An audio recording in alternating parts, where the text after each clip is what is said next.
दिन जाकर कामधंदा सारी क्लांत शरीरटाकू सेजरे लोटेई देला परे प्रत्येक स्वामी स्त्री भितर सुख दुख भरा संसारर किछि कथोपकथन होता है। आउ सेही कथोपकथन छଳରେ स्त्री स्वामी ठारू तांकर समस्त कार्य विषय मध्य पचारि बुझी थाए एवं भल मंद ठीक भूल उचित अनुचित परामर्श बाढ़ी थाए से स्वामी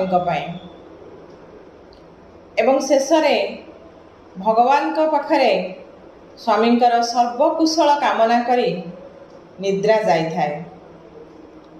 तेणु स्वामी सर्वकुशल कामना करिबा प्रत्येक स्त्रीर धर्म बा प्रत्येक स्त्रीर धर्म हेउछि निज स्वामीर सर्वकुशल कामना करिबा।